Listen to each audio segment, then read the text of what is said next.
Ladies and gentlemen, welcome and welcome again to Digging Deep with me, Diamond Monica Shafoni. On this channel, we discuss real life stories from real people. This is a judgment-free zone because nobody's perfect. You see my guest today, young, leggy, sexy. By the way, don't get it confused. She is a professional nurse. When I'm saying a nurse, I am not talking about a taco wiper. I am saying she is a proper nurse. Because there is this thing in the UK, in case you don't know. There's this thing, people that works in nurses' home or in old people's home, they will tell you I'm a nurse. So I want to make the story very clear. This is not someone that works in the old homes. There's nothing wrong with that. But she doesn't. She is a nurse. And I thought this is a blessing moment because we want to speak to a Namibian woman that came from Namibia as a nurse. And she now works in the UK as a nurse. Let's take it from there.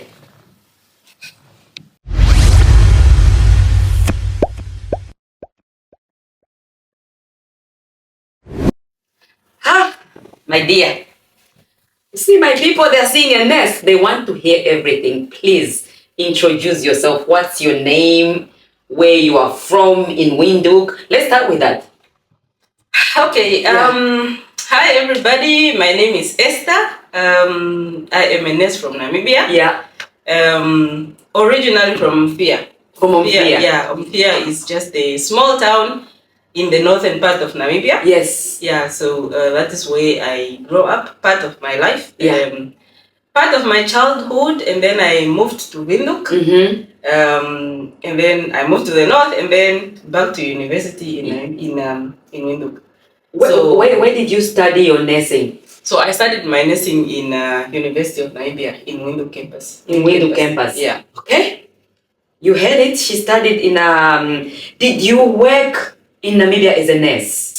Oh yes, I worked in Namibia as a nurse for I think 12 years. Okay. Yes, because I've been a qualified nurse for since 2010. Since 2010. So it should be 13 years now. Which hospital? Windhoek Central Hospital, Cathedral Center. Yes. I've worked at many places really. As a professional nurse in Namibia. Professional nurse, yes. Yeah. See, the reason why I'm cutting off the Namibian, I don't want to go deep in where you grew up because your story, everybody has been waiting for this kind of story. Mm-hmm. I want to understand how did you, as a nurse, that was a professional nurse in Namibia, ended up moving to the UK. I want you to tell me the story of how you decided to move from Namibia to come to UK as a nurse. Okay, so the process is that UK needs nurses, Okay, right? yeah. It needs a lot of nurses actually. And so I decided, let me give it a try. And then I started with the process. What was the process? So the process is, first of all, you need to write an English test, which is there are two types of English tests. Mm-hmm. One is IELTS, like IELTS. That's when you come to the UK? Yes. No, before you even in come Namibia. to the UK. Yes. You take it in Namibia. So there's two types of tests. Okay. There's IELTS and then there's OET. Mm-hmm. So they are all English tests because you need to prove to these people that you can communicate in English. Okay. Yeah, because it's an English speaking country, so you need to give that certificate of English. So I did my English tests, I think, a couple of times. Okay. It was a struggle because I don't know, maybe it's the marking criteria or the requirements is so high. It's so high. The passing rate of that test is it's just difficult to pass. Okay. It's not an easy test at all. Okay. So I did it a couple of times. Yes. First I did it in Namibia, and then I also went to Cape Town to do that Same test, another test like OET test. In Namibia I did all IELTS, and then I didn't manage to do it. So I decided to do another test, OET, which is only done in South Africa. Yeah. So, and then I passed that English test. Before you passed, how did you get... The reason why I'm asking these questions is if there's a nurse in Namibia that's planning to come to the UK. Yeah. How did you get to know about nurses being wanted in the UK? And how did you get to know about this test that you have to write about as a nurse? I did my research. Okay. I did my research, and there was no one that I knew that was in the UK that time. Okay. And to be honest, I won't even know how I came up with the idea of, going to work in the UK. Yeah. It's just something that just came to mind. Out of nowhere. Out of nowhere, let me just go and work in the UK. Why not? Let me just try it. Was it being advertised, or it just came out of nowhere in your head? It just came out of nowhere. It was not even being advertised. I just wanted to move abroad, just to live life in a different country. Okay, so this idea came in your head? Yes. What did you Google? What came next? Yeah, I did Google. Okay. Yes, I did Google, and I find information on Google that I can actually work in the UK. Yeah. So that is now when I contacted the UK Board of Nursing. So I contacted them, and then they told me about the whole process, what I need to do. Did you contact them by phone or by email? By phone. From Namibia, you phoned them directly? I rang them directly, and it was so expensive. Yeah, that's why I'm looking at you like, okay. Okay, that's very expensive. Yeah, so they told me that, okay, you can do the English test, and then you register yourself in the Nursing and Midwifery Council of the UK. Yeah. That is called NMC. Okay. So because without English test, there's no way you can work as a nurse in the UK. So I struggled with that English test, and then after I passed it, found myself in the UK. Okay. No, you're not just gonna find yourself in the UK, because me, I'm here for my nurses. My sisters, the nurses that you're gonna come after this, you are going to pay me, because me, I'm gonna ask every information. You see me? So you pass your test. Please take me to the next step. Once you pass your test, did you get a certificate that now tells you have a visa? I want you to take me through the process. You see, I'm about to overspeak myself. Yeah. I know I talk too much, but I talk too much for a reason, man. Please give me the So when I passed that test, I got a certificate. Okay. Just a test result. Okay. And then from there, you also do another test, which is called CBT. CBT. Yeah, it's a computer-based test. Okay. That is just to test your general nursing knowledge. Yeah. So that one is done in Namibia also. Okay. It's just a set of multiple choice questions. I think it's 240 questions or 120. I'm not sure. I don't remember. Yeah. So and that test is easy to pass. You can do it in once. Okay. Or something like that.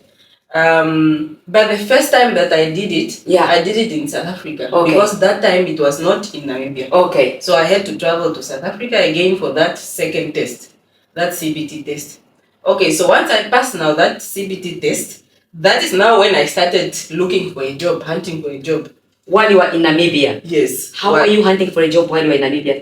So it was through agencies. Okay. There are so many agencies. In Namibia? No, they are not Namibian agencies. Okay. They are agencies based, some are in India, some are in the UK. We're doing it through online, Googling? Yes, online. What were you Googling? Job in the UK? Yeah. Facebook. I actually used Facebook. That is where I found the agencies on Facebook. I just Googled agencies, recruiting agencies, nursing recruiting agencies for the UK. Okay. And then I found two agencies. Yeah.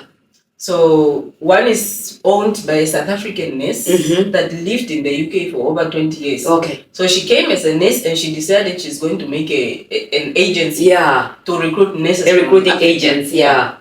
And then one is Indian based. Yeah. So, but I went with the Indian based because they could find me a job faster. Immediately than the South African. Yeah. So yeah, they found me a job. I went through an interview. Yeah. On a Zoom. Yeah, online interview. Yeah. And you know how desperate they want nurses. Yeah. I don't know actually, but yes. Yeah, so they want nurses in UK.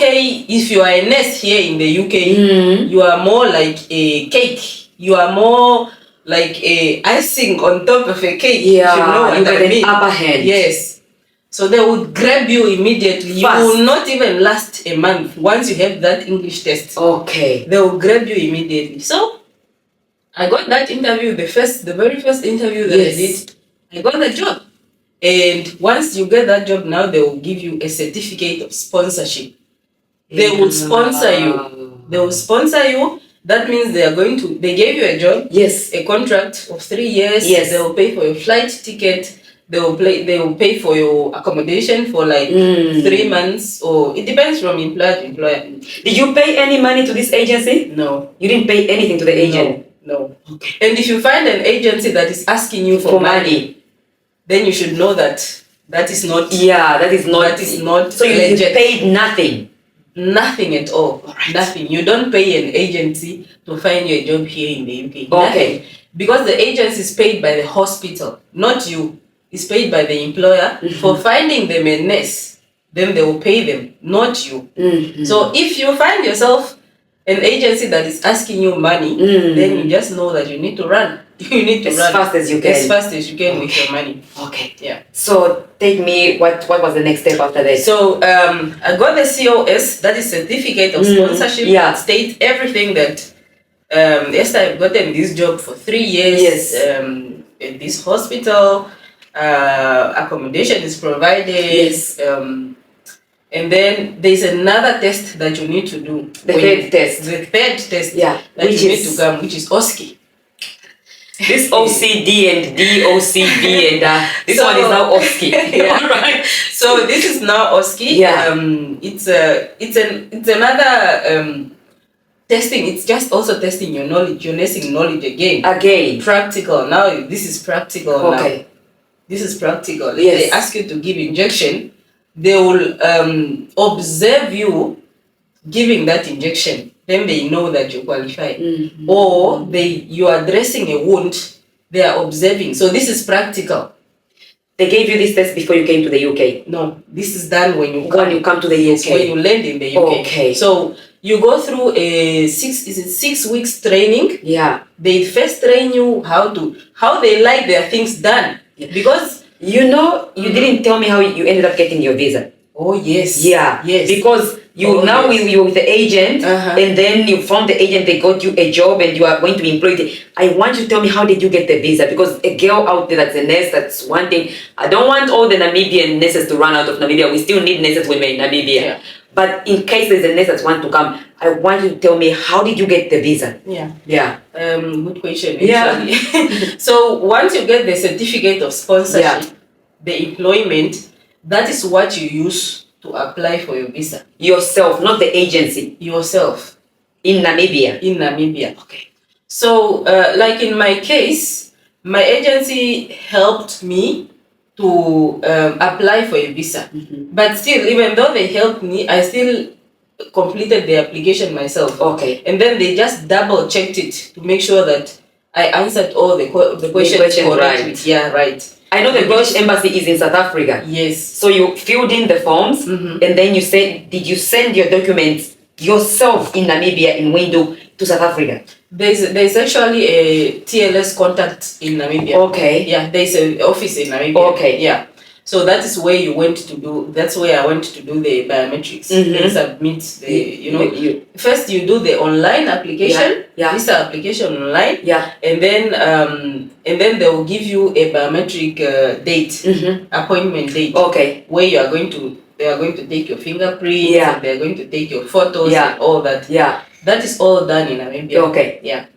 And then the main thing that they need is your COS, that certificate of sponsorship from your employer to say from the employer in the UK. Yes, to say that you really have a job. Yes. You are not just coming to be stranded in the UK. Be stranded and just getting lost in the street. Yes. You really have a job, and that is your certificate of sponsorship. Once you have that, your visa you'll just get your visa automatically as a nurse. Or as a doctor, I guess. Or even as a doctor. Yeah. Or a pharmacist. Yeah. Everybody. So this is based on people that are in the medical field. Yes. Right. So so I applied for that. Yeah. I went for my biometrics. Yeah. submitted, and then waited for something like 15 working days. Only? Yes. And then your visa came after 15 days? Yes. Wow. 15 working days. This is what happens when you have a brain, academic brain, eh? Yeah. So it takes just 15 working days. In 15 days you had your visa? Yes. Date was in your face, now you have to come to the UK. Now take me from there. So my visa came. Yes. Anyways, my first visa came in 15 working days, right? But there was a problem with my first visa. Okay. So my visa had the wrong birth date. So I'm born on the 18th. Yeah. But they wrote the 12th. Okay? Yes. The month and the year was correct, but the date... You had to change it. Yes. I had to start over. I had to submit it back for them to go and correct the date. Yeah. I was so disappointed. Yeah. I was so disappointed. And when I submitted it back to them, it took over 4 weeks. Okay, it took longer. It took longer. But anyways, it came. Yeah. It came, and so now I want you to take me through the process when your final visa comes. When it comes, I want you to tell me now when you flew from Namibia, where are you coming, what you knew, and everything. So my visa came. I was so excited. Yeah. So excited about, flying to the UK, flying to Europe for the very first time. Hit me. I was very, very excited. Yes. Was this the first time that you were coming to Europe? That was the first time I'm coming entering Europe. Yes. Hey. So I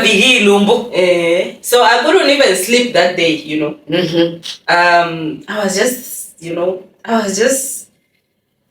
a lot was just going on through my mind, like, okay, wow, and all that. So yeah, the agency, the day that I got my visa, I had to send it to the agency. Yeah. Just a picture, a photo of the visa. Yes. And then the agency now booked my flight. Did they pay for your plane? Yes. Woo, this is good. Yes. They paid for everything. Everything. Okay. That is why I'm telling you that the agency in India paid for your flight and everything. Yes. It's an Indian-based agency. You heard it. I'm bringing you golden images here. Yeah. So they booked my ticket, made sure that my accommodation is booked for 3 months. Yeah. 3 months free accommodation.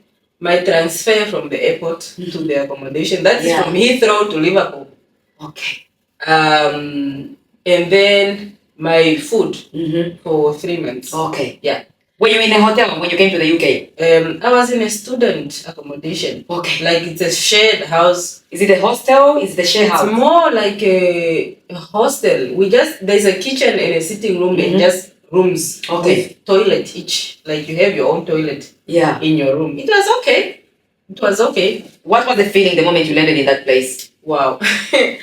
I landed in summer. Yeah. Summer.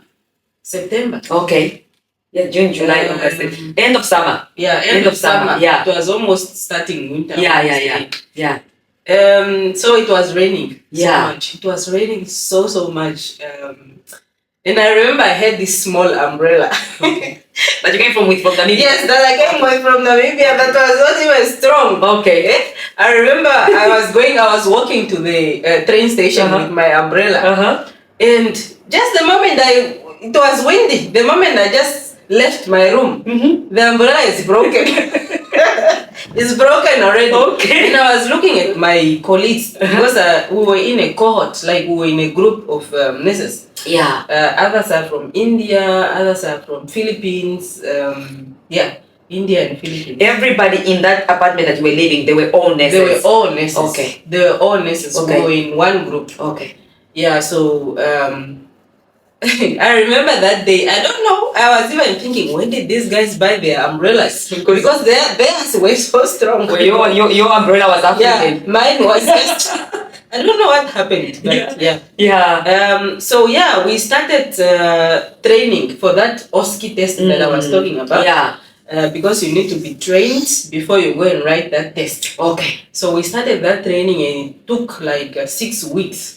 Being in the UK. Yes. We are going to school and we are also going to work. So some of the days we are going to work, some of the days we are going for training. Were you getting paid? Yes. Okay. We were getting paid. We're full salary or half salary? It's half. It's not half, but it's not full, but it's not half. It's more than half. Okay. It's more than half because you are 70%. Yes, let's say 70%. Yeah. Because you are already employed. Yes. When you land here, you are already employed like that. Lovely. Yes. So we continued with that training, work, training, and then we went to Northern Ireland. Okay. Yeah. We fly to Northern Ireland to go and do that test. They pay for the flight. From Liverpool to Northern Ireland? Yes, from Liverpool to Northern Ireland. They paid for accommodation. They paid for that test. That test is very, very expensive. Is it? I think it's something like £6,000. It's a very expensive test. So who paid for the agency? The hospital. So that's how much they want nurses in this country? Yeah. Okay, go on. So yeah, we went for that test. It's also not an easy test, I'm telling you. It's not an easy test. Okay. You need to have prepared yourself very, very well. What do you mean by very? Is this like has to do with like how you write your final exam in nursing, or what is this about? What is this test about? It's more like doing procedures. You know, when you are giving an injection, you need to clean the site. You need to inject physical. Right? Yes, it's a practical test. It's a practical test. You need to know the exact space to inject. You are not just injecting anywhere. You need to know. You need to know how to take someone's temperature or someone's blood pressure, or you need to know how to dress a wound. Yes. Yeah. So and someone is watching you while you do those things. You know, that is now the OSCE test. Okay. Yes. And that's the final test. That is now the final test. Okay. You passed that? Yes, I passed it. All right, well done. Congratulations. Thank you. There's more to come. So when you pass that test, that is when you get what is called a pin. You get your pin. That is your practice pin. You know, that pin is very important. That is what special. Yes, very special. That is what is allowing you to practice nursing in the UK.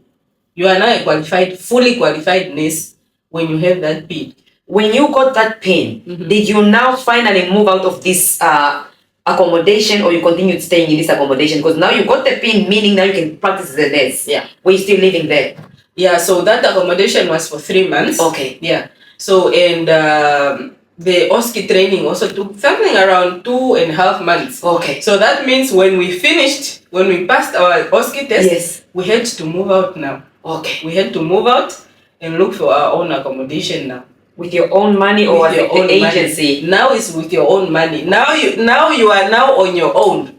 Okay. Now you are on your own. I would say that's amazing. After 3 months of being in the UK, you've been being helped. Now you are on your own. It is amazing. And you've been given money.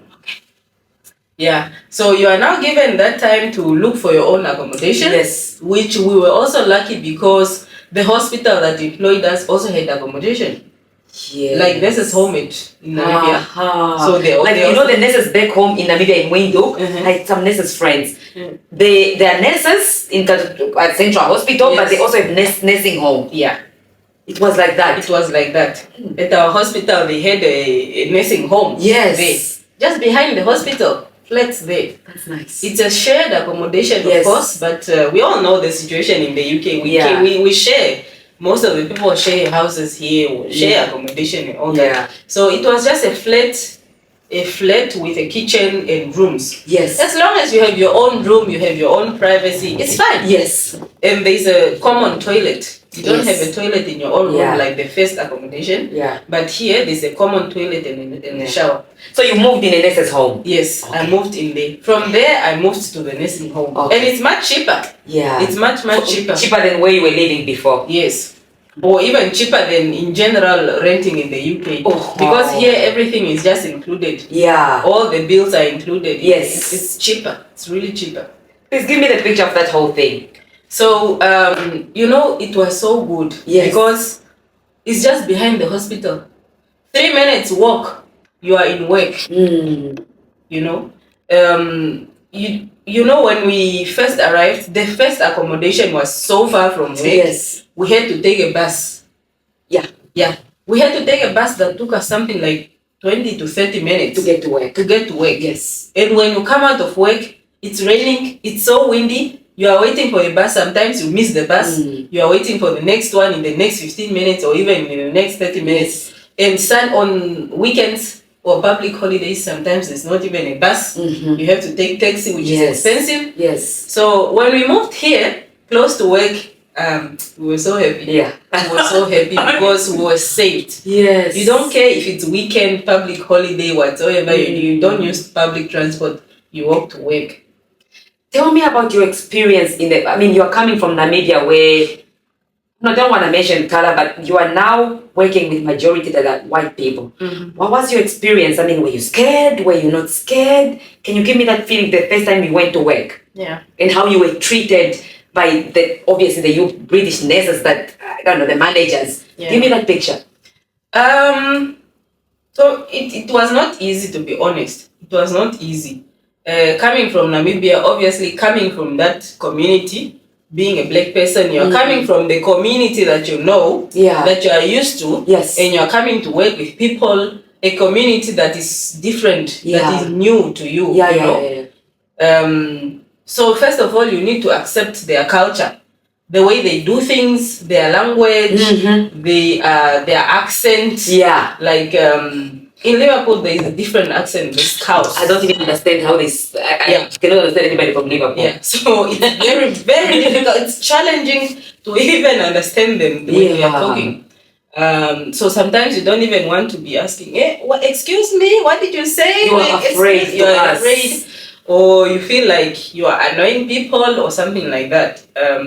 But obviously there were challenges. There were challenges. Can you please give us some of those challenges? One of the challenges is that, when you are in practice, you are a new nurse, you are an international. We are called international nurses. Okay. Yeah, so you find that you are still learning how to do things. The way it's done here, I'm a nurse back home, yes, but things are different the way they are done here. You know how to do things back in Namibia. Yes. They have their own policies, their own guidelines, they have different things. And you find some nurses that would threaten you to say you are going to lose your PIN. That PIN that I told you about when you pass your OSCE test? Yes. That PIN is the one that enables you to practice as a nurse. Once you don't have that PIN, or once you lose it, then you are going home. You are not. So nurses have a fear to lose their PIN. Yes. We always worked in fear to lose our PIN because of the nurses that are always threatening us. That is this jealousy? It's just some form of jealousy. What is it? It's just toxicity. It's just toxicity. There is so much toxicity. Is this toxicity coming from other international African nurses, or is this toxicity coming from the European English nurses? I would say English nurses, or nurses that have stayed here for quite some time. Even though they are international, they've been here for quite some time. Why are they threatened by you guys? I don't know. They are just, I don't know. It's just toxicity in the nursing. So there is toxicity in the nursing environment. I'm telling you. Please tell me a little bit more about that toxicity. It feels like old nurses are always trying to eat the young nurses. Everywhere you go, even when I was being trained as a nurse, when you go in the hospital, the older nurses are always like, students, we are students. We are coming to practice. Yes. They are calling us for everything. When there's a patient that needs to be washed, when there's a wound that needs to be dressed, those things that nobody wants to do. Yeah. It's like students, the older nurses will always be shouting, students, where are the students? Students, first we clean up the ward, we clean up. That was our job. So there is just this toxicity in nursing. So it's not just in the UK. It's a universal thing. Okay. Now I get it. It's a universal thing. It's a nursing thing. Everywhere you go, there's toxicity in nursing. Everywhere. The elder nurses or the nurses with experience are always trying to put down the young ones that are coming in. All right, my sister, get me to the fire. Yeah. So it's that thing when you do something a little mistake. Yes. We all do mistakes. They pick it up. They pick it up and they want to play it against you. They want to threaten your pin. Yes. Now they are threatening you that you are going to lose your pin. I'm going to report you for something. It's kind of like that. Yes, I'm going to report you to the NMC. Yeah. The nursing and midwifery. That you are not that qualified. You don't deserve the pin. Yes. So that is it's a daily thing. Yeah. You know, it's something that it's like you have anxiety. You have anxiety. And remember, you are in a new country. Yeah. You are already like going through these culture changes and all that. Culture shocks. Yeah. And then at work again, you are going through anxiety. Yeah. So it's not easy. Okay. So we want you to take me to the transformation on when you got comfortable. You were in this house. You were working in this toxic environment. It's like that everywhere. Take me to the point where you got comfortable in the nursing industry in the UK. Can't be that exhausting. You sound exhausted. So, all right. Why don't we take our drink and let's toast to that. Yes. I saw his hand.